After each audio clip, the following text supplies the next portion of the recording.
ನೀತಿ ಆಯೋಗವನ್ನು ಸರ್ಕಾರ ಪುನರ್ರಚಿಸಿದ್ದು ಆರ್ಥಿಕ ತಜ್ಞ ಅಶೋಕ್ ಕುಮಾರ್ ಲಾಹಿರಿ ಅವರನ್ನು ಆಯೋಗದ ಉಪಾಧ್ಯಕ್ಷರಾಗಿ ನೇಮಿಸಲಾಗಿದೆ.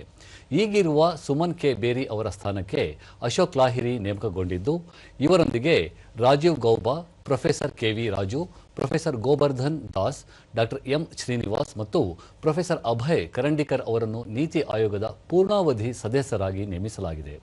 ನೂತನವಾಗಿ ನೇಮಕಗೊಂಡಿರುವ ಉಪಾಧ್ಯಕ್ಷರು ಹಾಗೂ ಸದಸ್ಯರಿಗೆ ಪ್ರಧಾನಿ ನರೇಂದ್ರ ಮೋದಿ ಅಭಿನಂದನೆ ಸಲ್ಲಿಸಿದ್ದಾರೆ.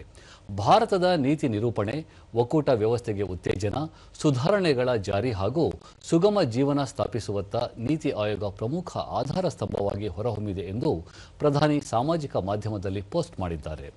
ವಿವಿಧ ಕ್ಷೇತ್ರಗಳಲ್ಲಿ ಆವಿಷ್ಕಾರ ಮತ್ತು ದೀರ್ಘಾವಧಿ ಕಾರ್ಯತಂತ್ರ ಆಲೋಚನೆಗೆ ನೀತಿ ಆಯೋಗ ಉತ್ತಮ ವೇದಿಕೆಯಾಗಿ ಸೇವೆ ಸಲ್ಲಿಸುತ್ತಿದೆ.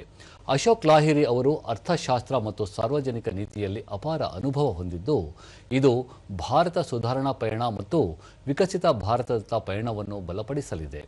ಲಾಹಿರಿ ಅವರ ಕಾರ್ಯಗಳು ದೇಶದಲ್ಲಿ ನೀತಿ ರಚನೆಗೆ ಶಕ್ತಿ ತುಂಬಲಿದೆ ಎಂದು ಪ್ರಧಾನಿ ಆಶಿಸಿದ್ದಾರೆ.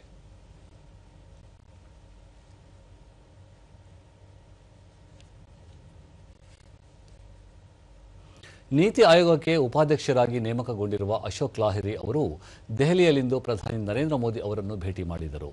ಆರ್ಥಿಕ ತಜ್ಞರಾದ ಅಶೋಕ್ ಕುಮಾರ್ ಲಾಹಿರಿ ಅವರು ಪಶ್ಚಿಮ ಬಂಗಾಳದ ಶಾಸಕರಾಗಿದ್ದು, ಸದ್ಯದ ಚುನಾವಣೆಗೆ ಅಧಿಕಾರಾವಧಿ ಮುಗಿಯಲಿದೆ.